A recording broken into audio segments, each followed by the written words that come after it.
Congratulations on the new album. Thank on you. Lose My Number on Steeplechase Records. What was the release date? When did it come out?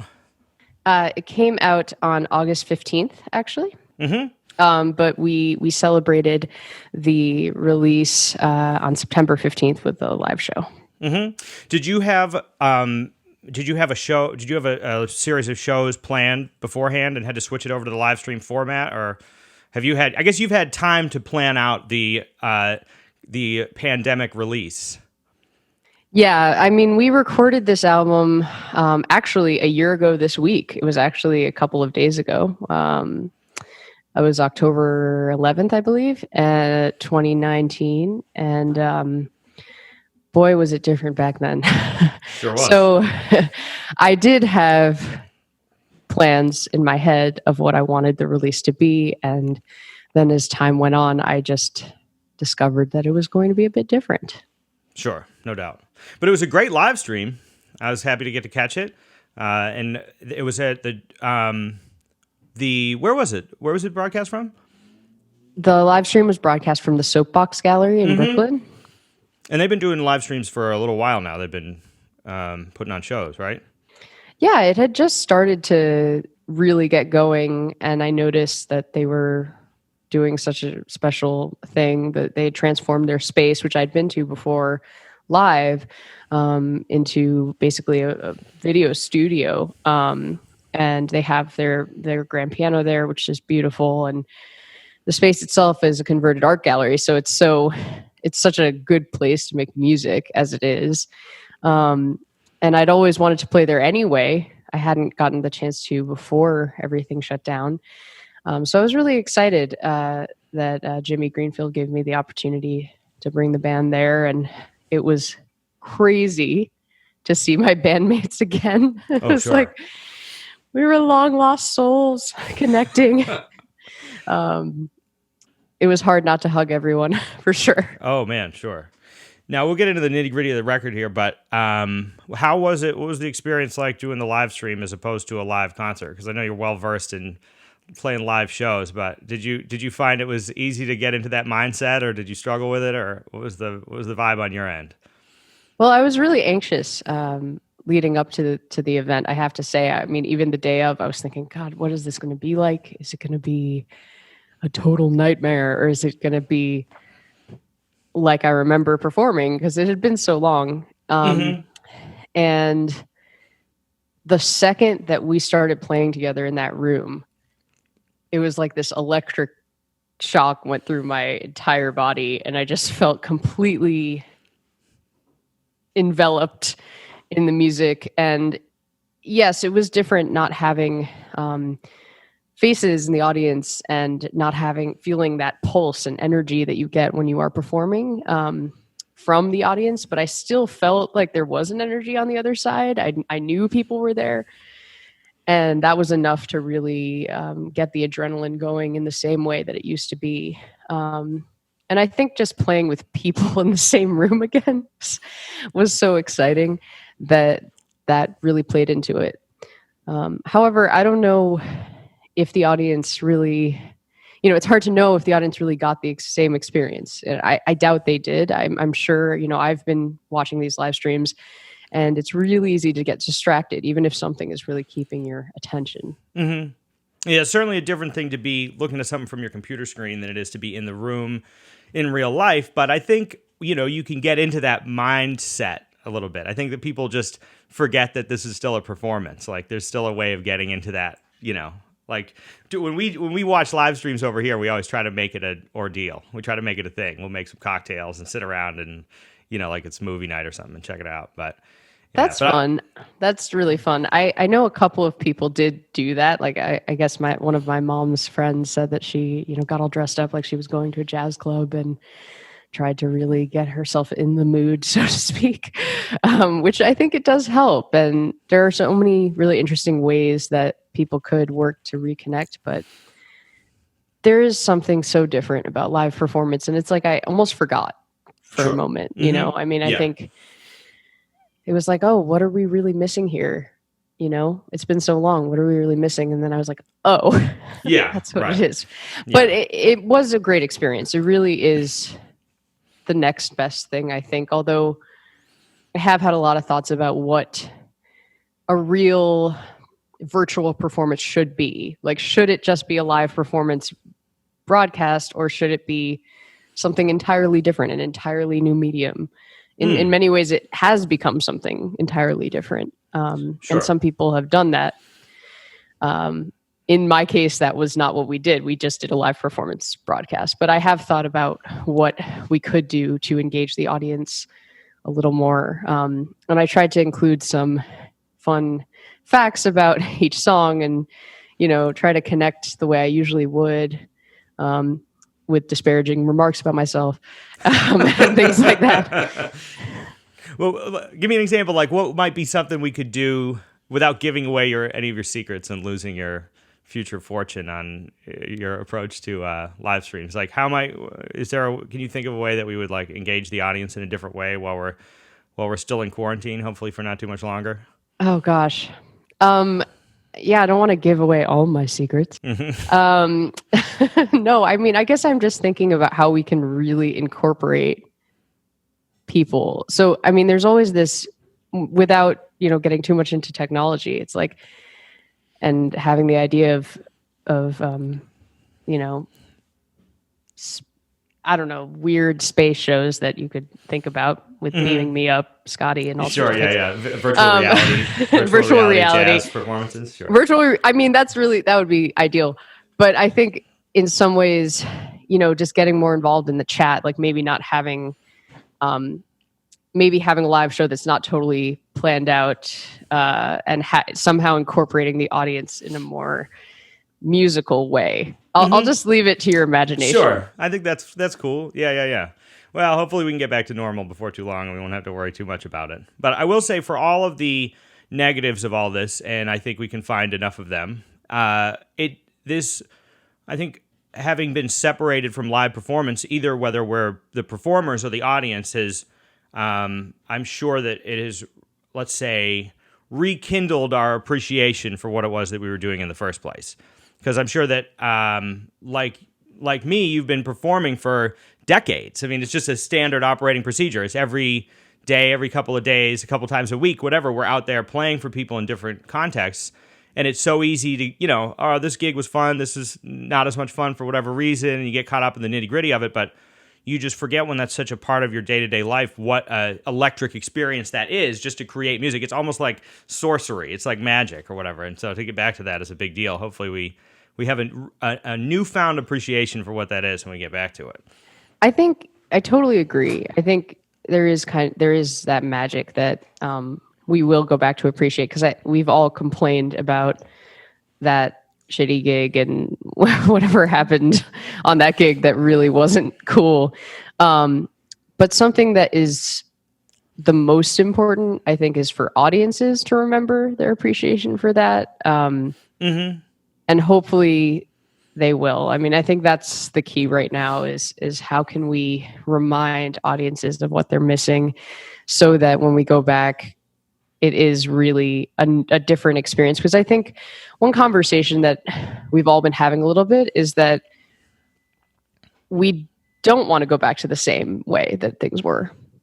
And I think that's a really weird idea to grapple with, but I think especially within the performing arts industry as a whole, we could have all been taken care of a little better, and we could all take care of each other a little more. Okay, and sure, so I I think I would like to see that when we come back, that there are some real changes. Okay. Yeah, use it as kind of a clean slate. I'm going to think about that. I'm going to think about that going forward.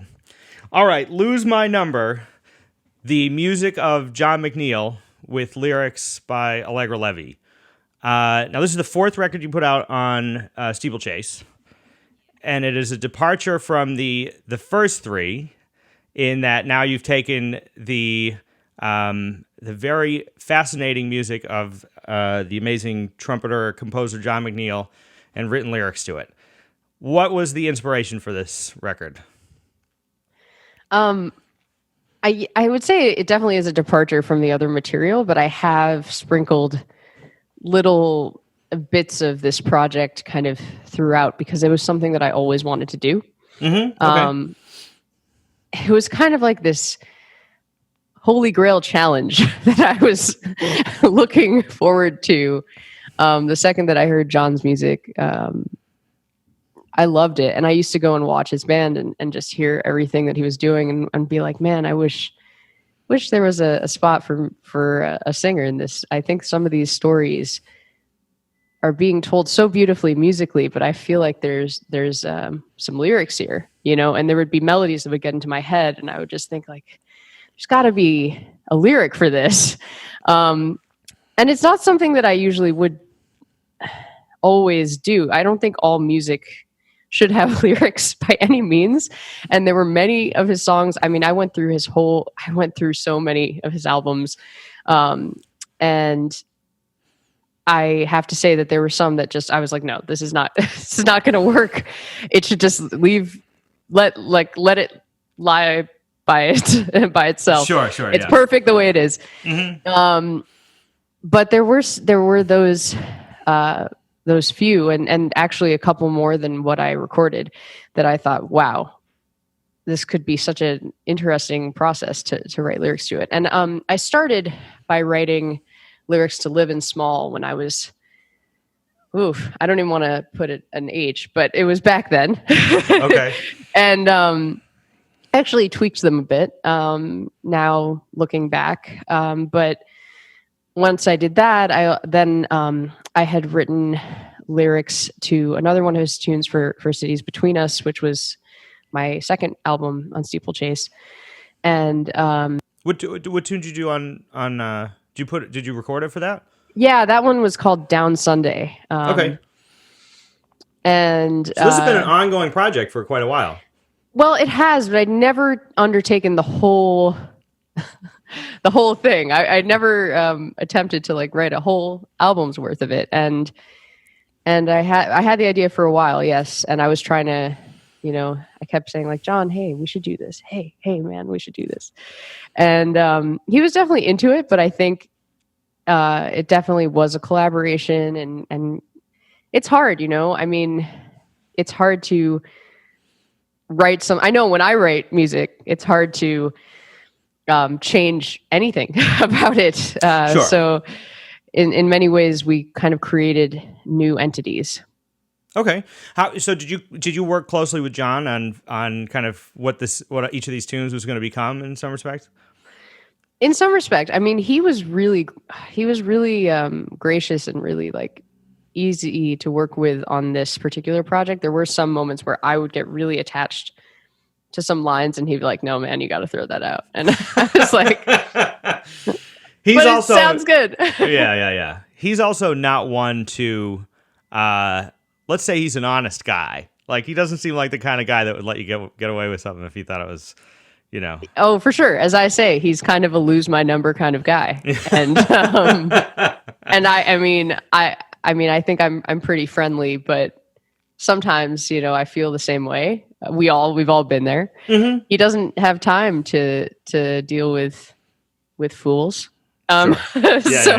Yeah. He's honest, he's blunt. And in many ways I've grown the most from working with him because he has just given it to me straight. Mm-hmm. And, sure. I think that's a really important thing to have in a collaborator, someone who's not afraid to tell you when you're really being an idiot. Yeah, sure. And also someone who's not afraid to tell you, and then it means more when they say oh, this really works. I think that's exactly right. Yeah, that's the value of the honesty in that regard. Now, did you know his music before? You went to NEC back in whenever? 2007 to 2011 undergraduate class. There you go. So, did you know his music before that, or did you meet him at NEC? And that's where all this began. I probably I heard about him my senior year of high school for sure. But I did not. I definitely became enchanted by him in school, and he was. he was such an inspiration, and he was also one of the few teachers who really kind of took me aside and helped me to really understand what working meant and what some of this stuff meant, and challenged me in a way that I think many women students felt like they weren't being challenged. And yeah, he treated me like an equal to everybody, and not just a singer or whatever people sometimes say, unfortunately. And I really respected that. And then when I moved to New York and started going to the famed Tea Lounge Jam session that he and Mike Fay ran, I continued to push myself and try to gain his respect. And yeah, that's how it all started. Sure. That's great. So now when you go, the lyrics are a world that are beyond my scope. And I will say I was particularly impressed with the lyrics on this. I thought that you just wrote amazing lyrics to all these tunes, and they all fit great. And it's a dangerous game in my mind, because I've heard a lot of jazz tunes where they started off as instrumental tunes that were fine, and then people write these corny lyrics to them, and it ruins the whole operation. So there's got to be a little bit of pressure on that to keep the sort of integrity of the music and still be able to bring something new to it. And I'm wondering so a lot of these, they already had titles to begin with.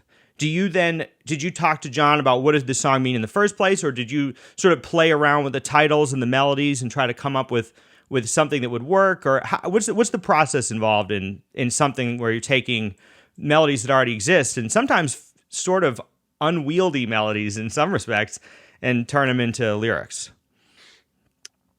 It's a great question, and I'm glad that you liked them, because I have to say that there are a lot of bad lyrics out there. And everyone these days consider themselves a lyricist and a composer, and I do definitely think that you have to really work at it. And I'm glad that you liked it, because there are some lyrics that really just kill the whole vibe.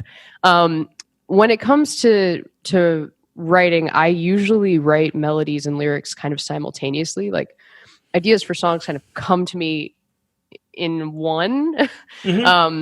So this was particularly difficult for me, and it was definitely almost like acquiring a new skill set in many ways. I mean, I had written lyrics to other songs before, but definitely not a full record's worth, and definitely not definitely not trying to really get the meaning of the tune in succession. So it's different when you have 9 tunes, right, than when you have one. What I did and how I approached it is I did approach each song individually, and I did keep I kept all of the titles that John had left. And some of the songs I interviewed him. So sometimes I actually did sit down with him and say, like, hey man, what was this song really about? What were you thinking? What were you feeling? And he would tell some incredibly detailed, unbelievable story about the song. And then I would record it, and I'd take it back, and I would just kind of sit there kind of, what am I going to do with this? And no, it was really inspiring. And then there were some melodies that did speak to me immediately. Like I just knew what it should be. And it felt a little more like the process that I have when I'm writing, which is that the lyrics just came with the melody. But either way, I had to learn all the melodies really well. Like I just had to be able to sing them inside out before I could even approach the lyrics. Okay. But I do think, there were a couple of times when I did make it my own and kind of tell my own story through his melody. Mm-hmm. And then there were a couple in there where I tried to tell his story. And there were some moments where I was like, why don't we change this title to be this, as a joke? And like on Dover Beach, I wrote, it's actually, supposed to be this very moving tune, and I was always moved by it when I heard him play it live. And I wrote it about my grandmother and about my grandmother's last words. But it's based off this poem that's historic called Dover Beach. And I was like, well, why don't we just call it Bunny's Beach? Because my grandma's named Grandma Bunny. And or was named Grandma Bunny. And he was like, no. It was like, fair game. You were right. So, not all ideas were good, but, and I definitely battled over each word, each syllable, for sure with myself, just making sure that everything sounds correct. I mean, it has to sound right. There are those lyrics when you hear them and you're like, ooh, that does not fit there. Yeah. Right. Yeah. If you looked at it on the paper, you would see, okay, that makes sense. But yeah, within the context of the music.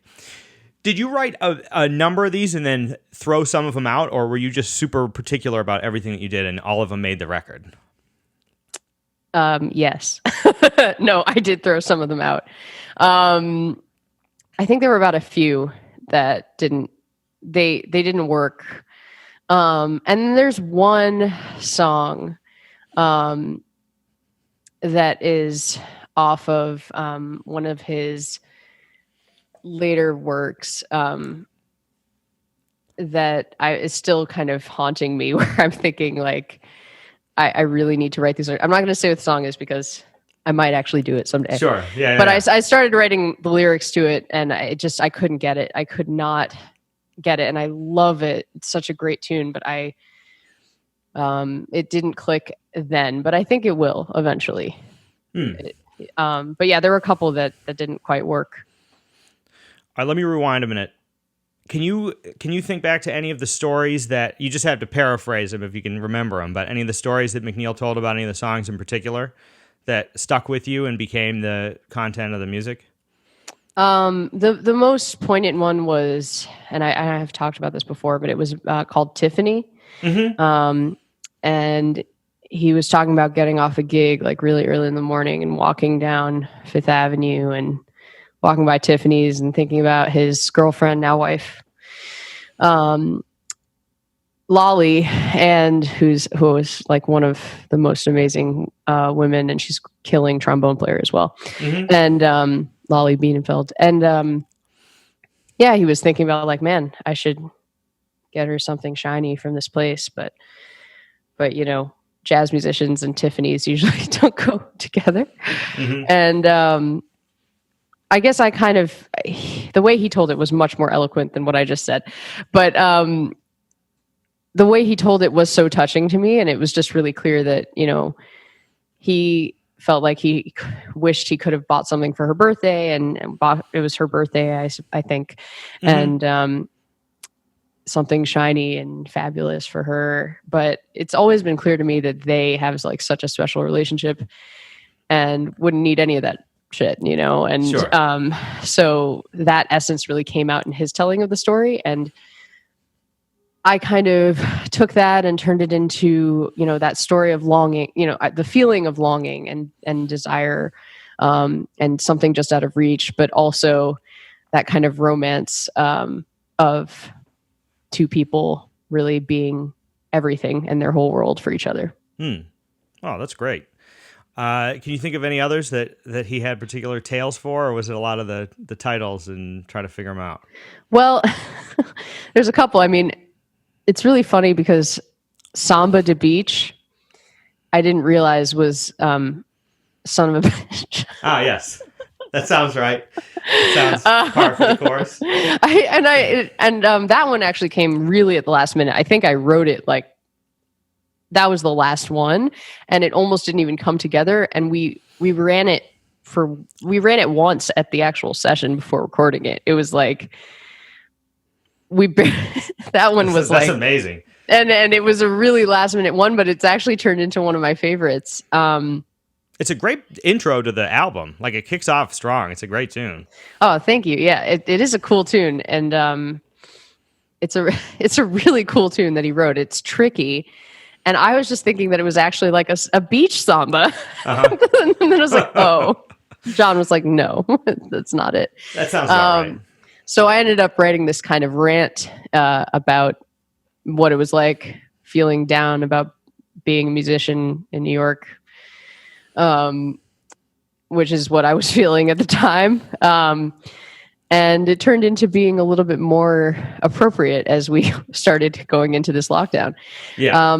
Another one was, and I'm going to get this wrong, but I think he was talking about how CJ, which is just like super cool bluesy vibes. CJ, I think, was just about somebody he spoke to at a bar or something. But I just immediately was like, nope, this is definitely about Donald Trump. And I think in my live show, I was more delicate about it. I said a certain politician who, it has inspired this next song. And yeah, I'm not going to mince words here. That song is about Donald Trump. Mm-hmm. Sure. Now, another thing I think that you did really well with this whole thing is you have such a wide range of, let's say, emotions throughout the whole thing. But some of those tunes, the ballads, are very heartfelt. Tiffany is very heartfelt.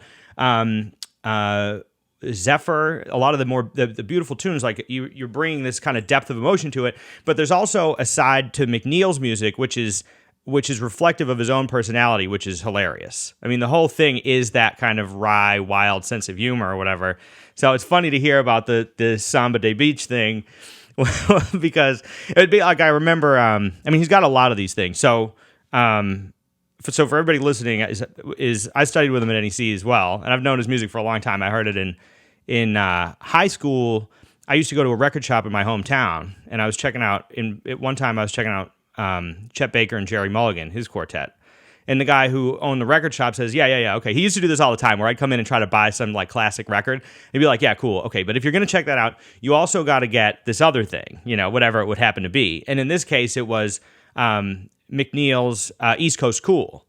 And the first thing that struck me about that album, without knowing who John McNeil was, it's an amazing record. It's one of my favorite albums. And was how funny the music was without having to be funny. It wasn't Frank Zappa overtly funny, but his sense of humor is in the music itself.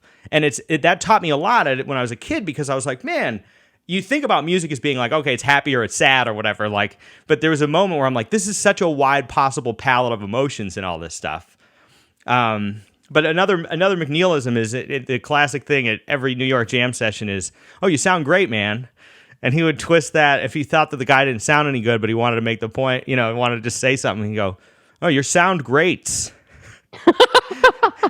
There's all these little twisted things. You go, wait a minute, what did he say? What is this? But I'm glad that you got to catch some of that. And, I feel like some of the lyrics, in particular, Lose My Number, a lot of them had that kind of a humor to it.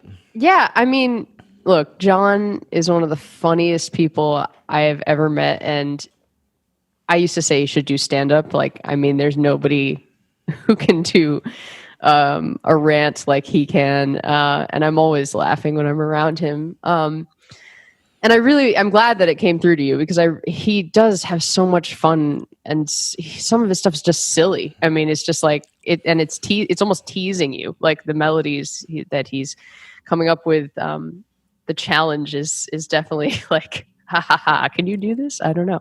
And I wanted that to come through in the lyrics, but I think like all of us, we've all had struggles in life, and he is a sensitive guy too, Sure. And so I did really want to, and I did really want to encapsulate him in entirety, from the jolly, silly hilarity, sarcasm, the wry wit, to the more sincere moments, which you hear in his music. And I think that's part of it, what attracted to me to the music,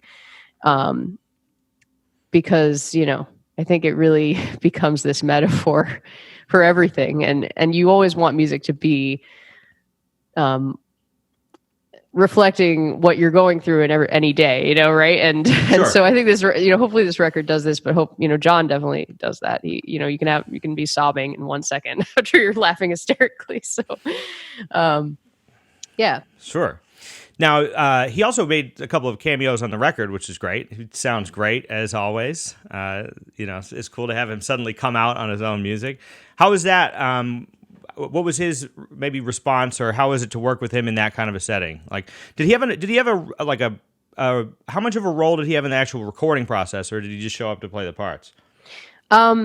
So my very first record, John was the producer. And that was, man, him as a producer, he has such incredible ears. But it was definitely always rough.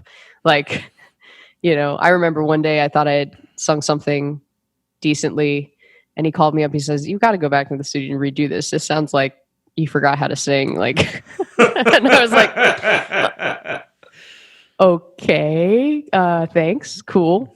Cool. So I went back and redid it. And that was my first record. It was a huge learning experience. That was like going to grad school altogether. What was the name of that record? That was Lonely City. Okay. But him as a producer, and he also arranged some of the tunes, but he didn't play on it, because he wanted to have this outside view. And I really wanted him to be on this one and to make the cameos, because it was a different role that he was playing, and he was at the recording session the day that we recorded, and he did put in his input, but it wasn't the same. Our relationship has, changed from that time when he was a producer to now, when I felt like it was really just a collaboration. We were doing this kind of together, and it was an honor to have him play. I mean, I have always wanted to have him play, either the arrangements of my tunes or, in this case, it was so fantastic to have him really show up and do it. He definitely did not, he definitely let me kind of take the reins on this one, though. I would have to say that. And he did show up like as one of the guys, he was, or I should say one of the people, because he was the only guy, but, and it was also important to me that the band, was kind of these fresh, young, women voices. And then John kind of comes in and out. It definitely changes the tune and the tone. Mm-hmm. Sure. So now let's go over who's in the band. It's such a great band. It's a great band. They sound great. It's an amazing band. No, I love these people so much. They're just, and it's funny because we had never played together as a band before this record. So, oh wow. Now I'm like, I don't know if I can ever make a change with this situation, because it's great. But Carmen Stoff and I have, Carmen's been on every one of my records. I actually met her through John. Actually, I think John introduced us at a session way back when I first moved to New York. And he was like, "I think that you're really going to like this Carmen." And I was like, "Oh yeah, she's like my soul staring back at me." Like I was just wow. I was just totally in love with her playing, and she's just such an incredible human. So she's been such an important voice musically in my career, and I have to give her credit for that. And then Colleen Clark and Carmen Rothwell. So Colleen Clark on drums and Carmen Rothwell on bass really became the perfect other parts to that puzzle. And they just really played their butts off. And it was a pleasure. That session was a pleasure. We only had, I think, one rehearsal really before the session. Oh, wow. And yeah, it was tight. It was tight timing. I took a little longer on the lyrics than I would have hoped. So anyway, they were incredible collaborators and really brought their own voice to the project. And I hope that I get to do more of them. So did you book the recording session before you had the songs finished? Oh yeah. So the thing about Steeplechase is that Nils Winter really likes to get you producing as much as he can. And I've been really thankful and lucky for that opportunity to work with Steeplechase, but there have been times where I'm like, I don't know if I'm going to get this done in time. It's definitely, to turn out projects so quickly is definitely a lot of work. And in this case, I was definitely trying to be a perfectionist about it. Yeah, I think there were still some words that I was wrestling with the night before the session. Oh, wow. There you go. Yeah, I mean, you put out a lot of music in the last couple years. About how often do you record? I guess it's been every like year and a half or so. Mm-hmm. Sometimes it's been a little longer in between. But yeah, it tends to be about that much. And there was, one session that ended up moving because I had an injury. And yeah, it's been crazy ride since I moved to New York and started recording in 2013 now, actually. Yeah. Mm-hmm. Yeah. So at least four new records in the last couple of years. Pretty good. Where do you record? What was the process like in that regard? Because this is such a contentious issue among jazz musicians, is the approach to the recording process itself. So the way that Steeplechase does it is Steeplechase is a historic label, and they've been recording for my record was the 900th record. So oh, wow.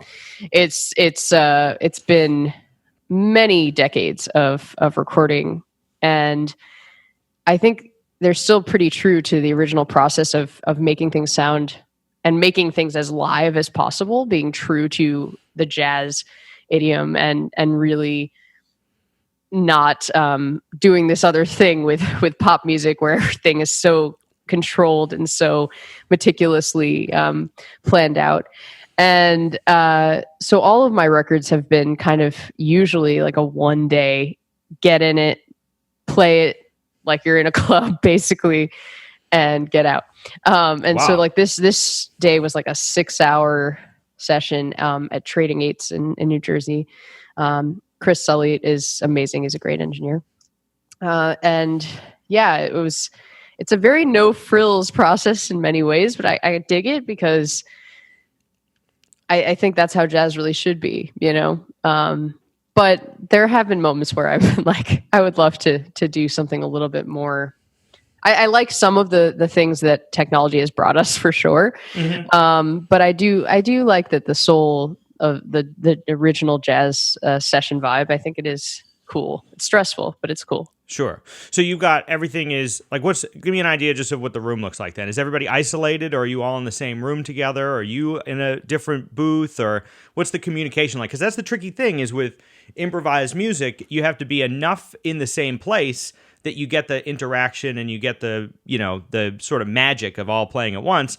But yet at the same time, a lot of people are really into let's do another take of that, or I'm going to change the vocals, or we're going to have some people are just writing jazz records or recording them like rock records now, where everything is basically pieced together, Yeah. And I think it is interesting because I think about this a lot because I've been doing some completely opposite work with a pop producer, just doing like some pop tunes here and there that I've kind of discovered that I like to write. And production is just an entirely different experience.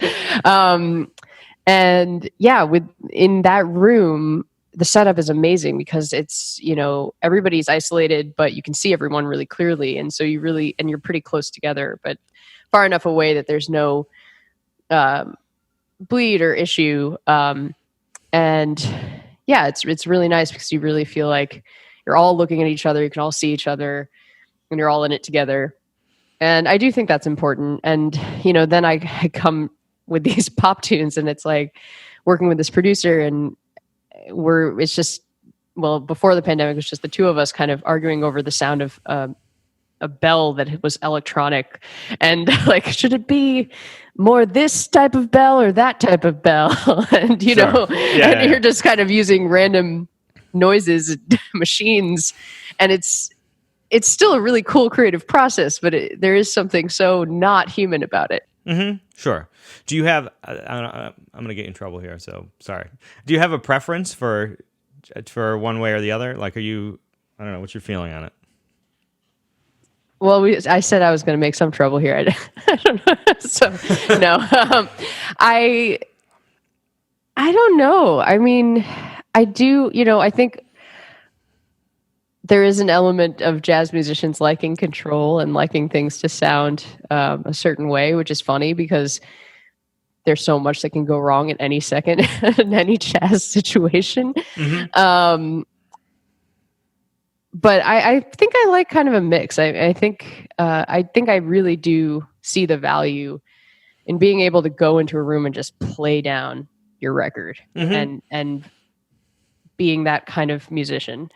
But I also am embracing more and more the endless possibilities that studios present now. And I'm not a huge fan of a lot of these weird robot voices that you can hear, or auto-tune to the max.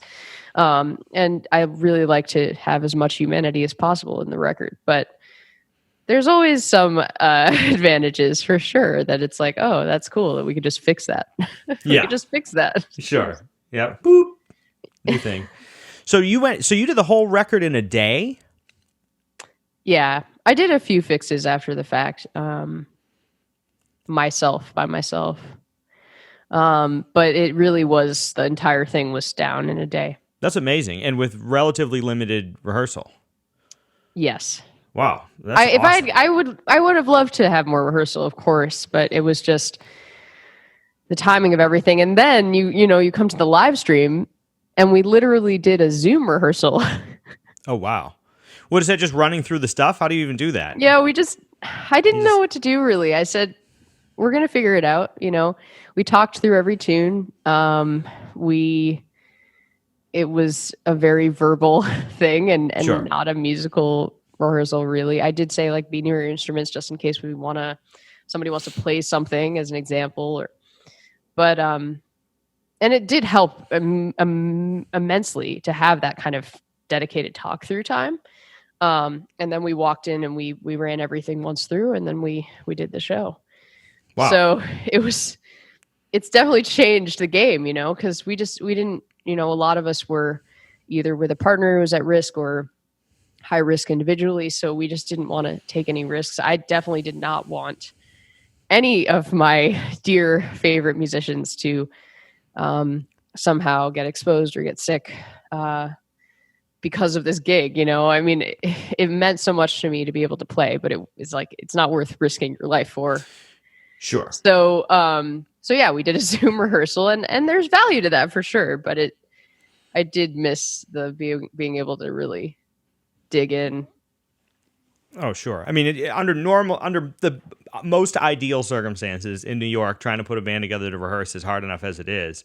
But I had the same experience I did a live stream with my Nanette back in August for a record I released in May, and trying to get that band, there's no possible way. I couldn't even get a rehearsal space that would let us have, 9 people in the space that was big enough to do it, I was trying, but I also didn't want to have the people coming on the subway. I wasn't going to do a separate rehearsal, but this music is complex and you can imagine a circumstance, in whatever case where you just wing it and it's a drag, because it's not coming through the way that you want it to. But, this is definitely, I always say that limitation breeds creativity, and this has forced us to have to think about new ways of approaching all this stuff, but. It is, but I think we're still struggling with it. And I think the only way to really get to that point where we are creating new solutions to this issue is to kind of let go of what we had to a certain extent and just kind of embrace this situation. And not, okay, so we can't play, we can't play live shows right now necessarily. So what do we do? What does this look like? How do we get the audience engaged? And I think there's still it's hard because there's still a lot of mourning going on and Sure. And that's real. And it's okay to give yourself space for that. But I think once we're able to kind of get past that phase, that will be the time when we're really creative and really able to make this work. Mm-hmm. Sure. Now, tell me a little bit more about the produced, the more, what do you want to say? I'm always worried about my my particular lexicon here, because musicians tend to be very particular about genres and various things like that, or whether we should even use genres as a concept. But the more pop oriented stuff or the produced stuff, is that what was the your foray into the John Lennon songwriting competition? So I'm putting on this sweatshirt here because this is from my EP that I did, the produced, or whatever you want to call it. It's got a little bird on it, and then it says, let's see it. It says, "Love is a bird." Nice. Kind of cool. Can we buy this? Can we yes, push this merch on the on the show? If I finally figure out how to get it up on my website, hint to my husband.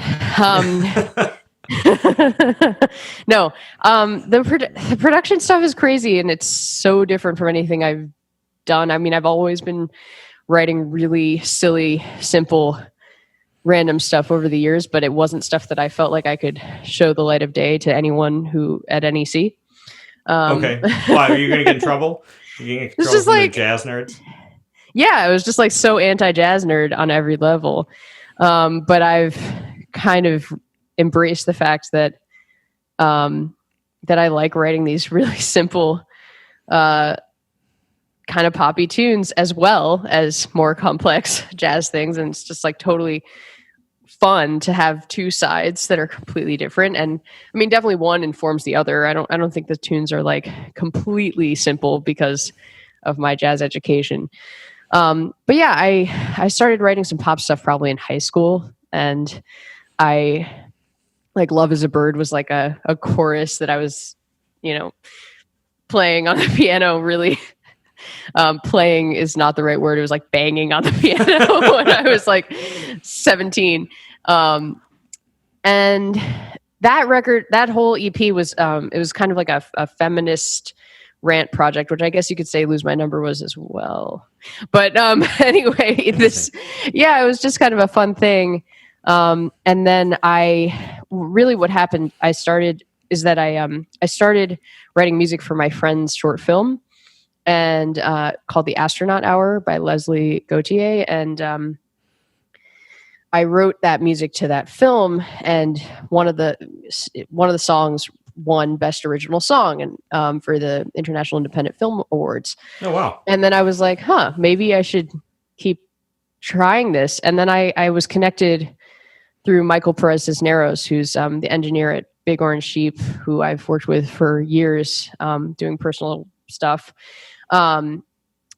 with this producer named Judd Silver. And we started kind of talking about what we could do. And I sent him a few songs, and he, like I said, he picked out the bells and whistles, quite literally. It was a really fun process, and I just never wanted to leave the studio. I just kind of felt like, oh wow, this doesn't feel like work at all. This is just a fun thing to do.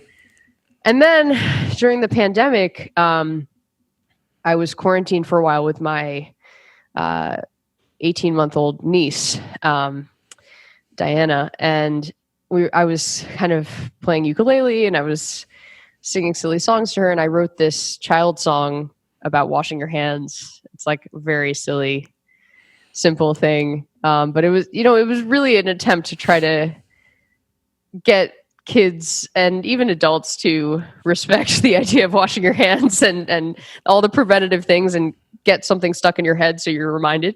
Mm-hmm. And sure. It ended up, I submitted it to this competition as on a whim, and it ended up winning one of the weeks that they did it. And we'll see what happens moving forward. But I am considering doing a kids album as well. Okay.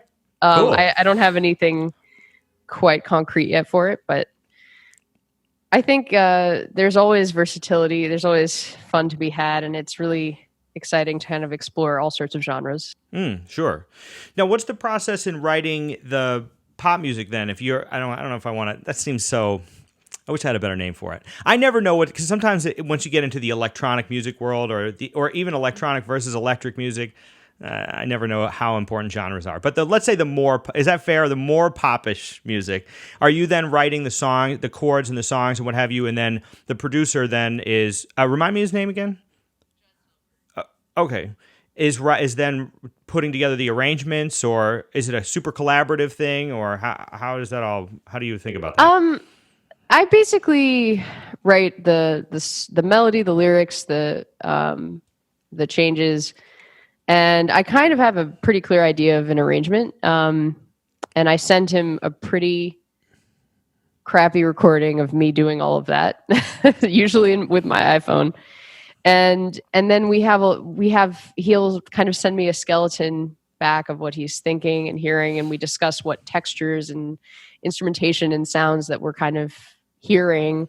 Like the last thing that I just wrote, that I just sent to him, I was like, okay, this needs to have this bird sound, and please put this bird sound in. And it's like not something you would ever do on a jazz record. Well, I mean, some people have done that, but not on a live jazz record. Sure. And although there was a time when I was like, could we just have sounds of rain somehow and like not use a rain stick? And that's when I knew that I would like this kind of thing. Mm-hmm. But yeah, and then he literally puts the icing on top, and no, he does a ton of work for it. But a lot of it is already kind of complete when I send it to him. Mm-hmm. And then new magic comes out of it. But before the pandemic and we were able to sit in the room and really debate over specific textures and specific, like he does this cool thing where he'll create a sound that's like not quite a saxophone, it's not quite a trumpet, it's not quite a tuba. It's like all of them together with a weird vibration over it. And just being able to say, like, can you make that sound a little less saxophony is so cool to be able to do that and really get to the nitty gritty of it. And I miss that because now it's just kind of like sending voice memos back and forth. And I'm definitely not as specific because it's just impossible to get it done this way. Sure. Yeah. And there's something about, even if you're doing more electric music, there's nothing like being in a room and being able to work something out with somebody in real life. I mean, that's another thing that I think we'll come to really appreciate at the end of, all this stuff. For sure. Now the albums on Steeplechase are really in the, let's say the American songwriting jazz tradition, but you're writing your own stuff, and it sounds to me fresh, even though it comes from that world of being like you're in the jazz realm. But then this stuff is on another plane. Let me ask you this: do you ever worry about the discrepancy between like if people are going to listen to one thing and expect you to do everything all at once, or is that not even a problem to you at all? It's so funny that you asked that because when I first thought about putting out this EP, I was like, I can't put it under my name. I've got to have a pseudonym. It couldn't possibly be under Allegra Levy. Like, jazz listeners are going to go to iTunes and they're just going to get confused. And then I realized that who cares? Sure. I was just like, who cares? If anybody listens to this, I'll be happy. And if they don't like this, then they'll find something else.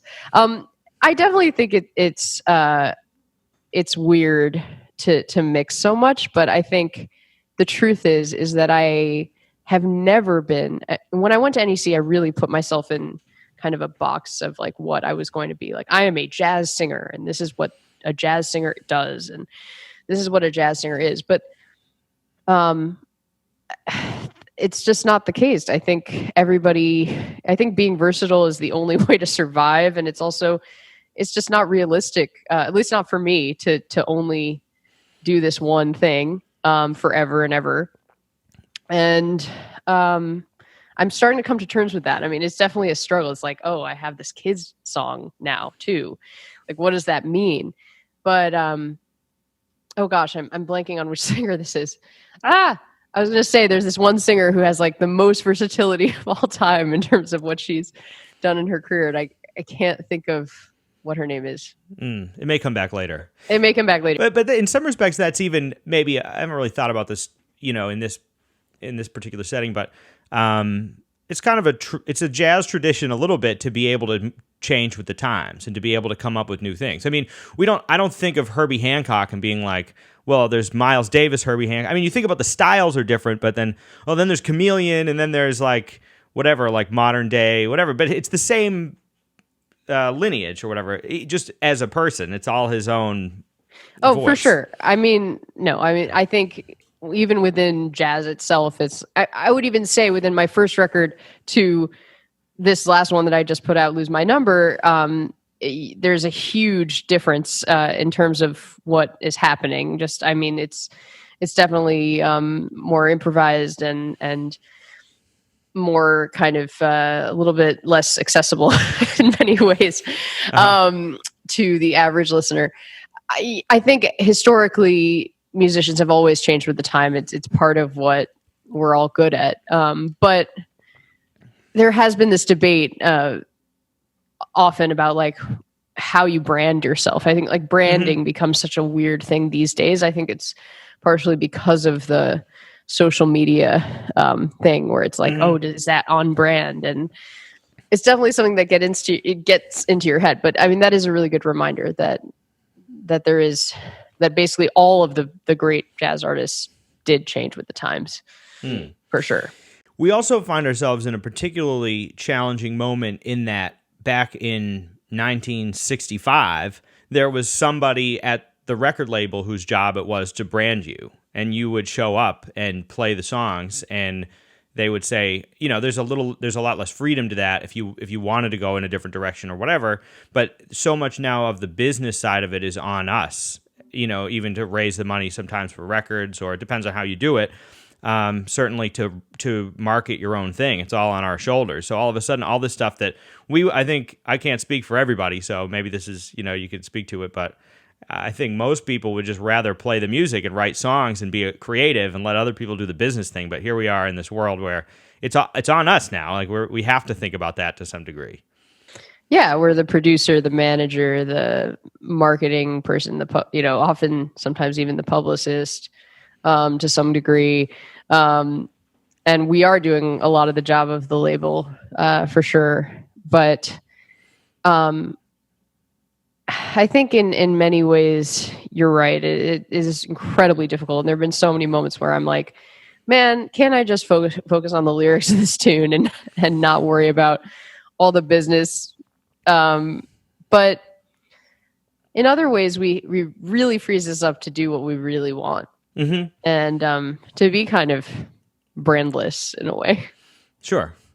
And there's also a part of it too that, back in the day, if the label didn't like the record you were doing or what you were going to put out or whatever, or even if, you can imagine these people who are at the top of these companies saying like, well, this will never sell. No one's going to, you know what I mean? Blah, blah, blah. But now if you like it, you can put it out on the internet and people might like it. There are probably a ton of bands now that just never would have made it back in the day because it's avant-garde or it's something else that are now kind of mainstream, well-known or something, Yeah, I mean, you can always put it out and it might still never sell.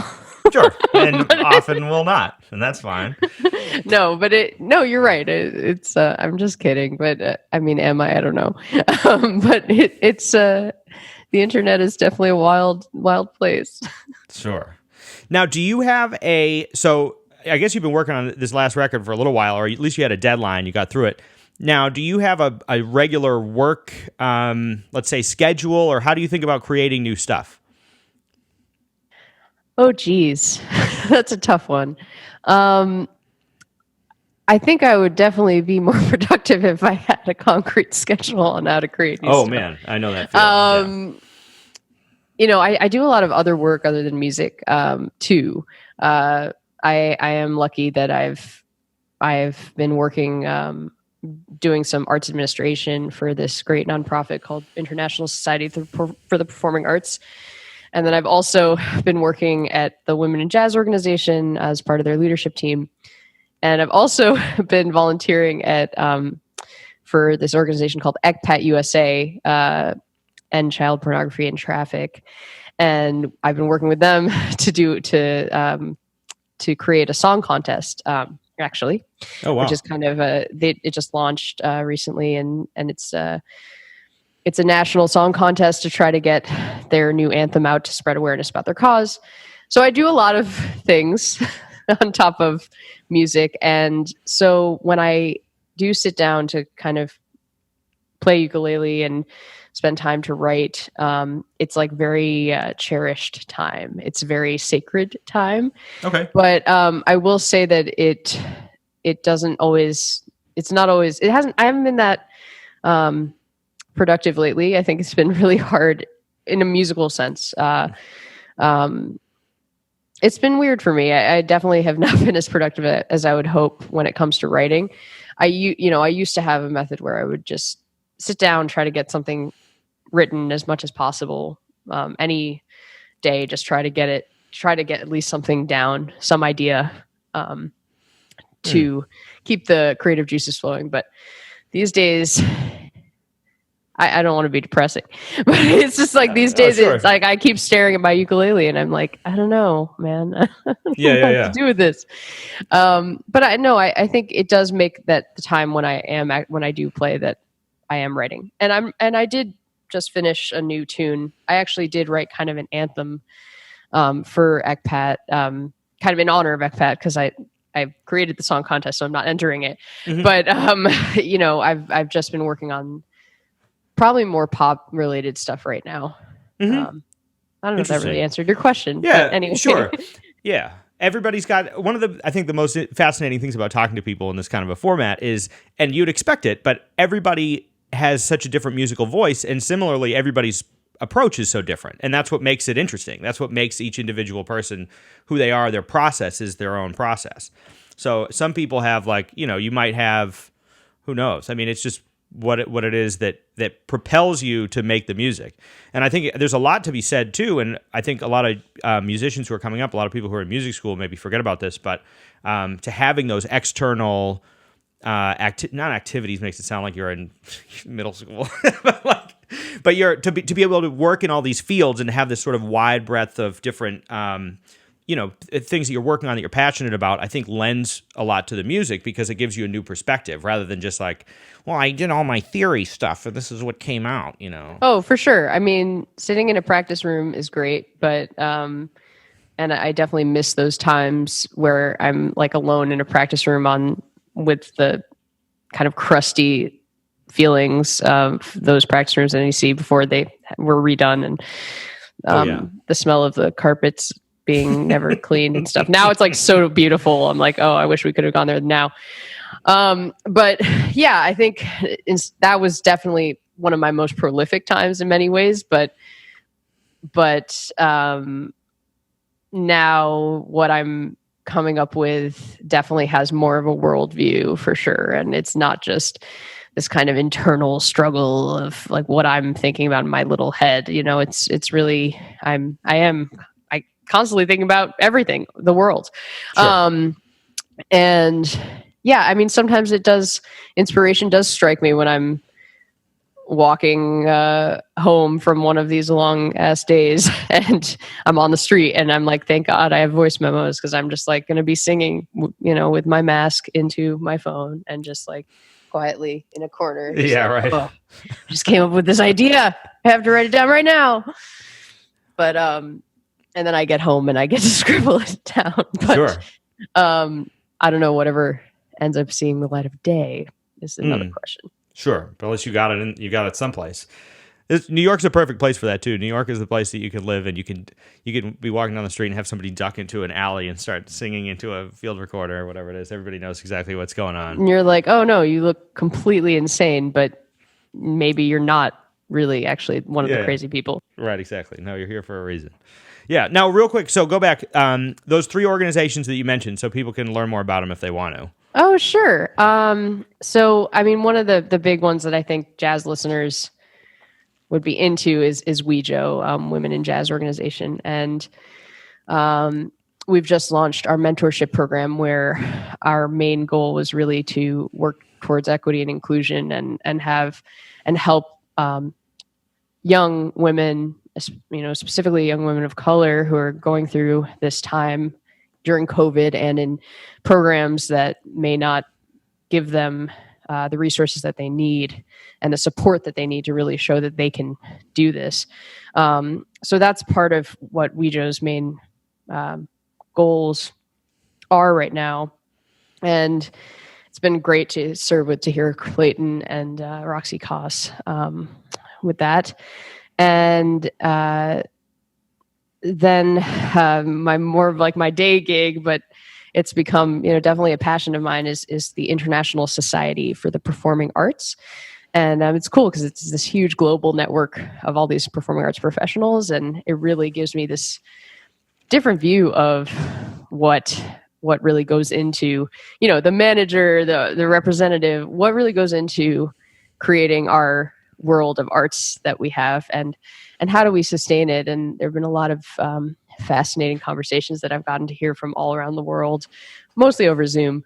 But that's a cool spot. And then the last one is ECPAT USA, ECPAT USA, and that is to stop human trafficking, specifically New York, and nationally focused specifically towards children. So, that song contest is going to be cool. We'll see what people come up with. Sure, that's amazing. Has it been announced? Yeah, it's been announced from now until January 29th. You can submit your songs and your ideas, and then there's going to be a cool panel of judges that will kind of take a listen, and also the judges will also be some survivors, some board members. It's going to be a really interesting project. I'm grateful to have been involved. Amazing. All right, well, we're in this limbo land for the next little while here, so we don't know. But do you have any sense for what the next project? More about the more. What's your next objective? What's your next goal? Do you have anything in mind, or are you just floating through to see what happens next, to see what strikes you? I think I am kind of interested in doing this kids vibe record. Because like that Wash Your Hands song was super fun, but I also think there is such an interesting market there. And my niece definitely inspired me to watch her discovering music was just so inspiring. So I love the ukulele. I know it's so cliche. I'm a jazz singer who loves the ukulele, but it really is an easy instrument to pick up. And I'm alone here. My husband is amazing. He's a tech nerd. He cooks like amazing things, but he is not a musician. So I've got myself and my ukulele, and so that definitely is something that could be happy and fun, which would be a great thing to do right now, I think. Sure. Yeah. But yeah, in terms of jazz related projects, I'm definitely keeping my mind open. I think I'm still very much, I really did enjoy working with lyrics. And I really wanted to use this opportunity to present myself as a lyricist. And so I do hope that I'm open to working with other musicians on lyric projects, and I hope that that continues. And I'm also, we'll see what happens. Sure. Right on. Well, congrats on the new record. Sounds great. It's amazing. If people want to find it, or people want to follow you or keep up with you, where do they go? Thank you. The record is out everywhere. So it's on all these amazing, music platforms that we love to hate on, but it's available on iTunes and Spotify and Amazon and Google Play, and hey Siri, play Allegra Levy. I don't know. Nice. It's available all those places, but I also have hard copies if anyone has a CD player in their houses anymore, and they can contact me through my website, which is just allegralevy.com. And I'm also on all of the social media, although I am considering getting off it. But another question for you would be, how do we survive as musicians and promote ourselves without social media? Yeah. So that's definitely something I'm pondering right now. But yes, please, if you want to listen, please listen, and drop me a line. Great. All right. Well, Allegra, thanks a lot for doing this. It's been Thanks awesome. for having me, Bobby. It's such a blast to see you. I would love to see you in person sometime. You too. Someday. I'd love to do a real hang sometime when we get back. That'd be great. That'd be great.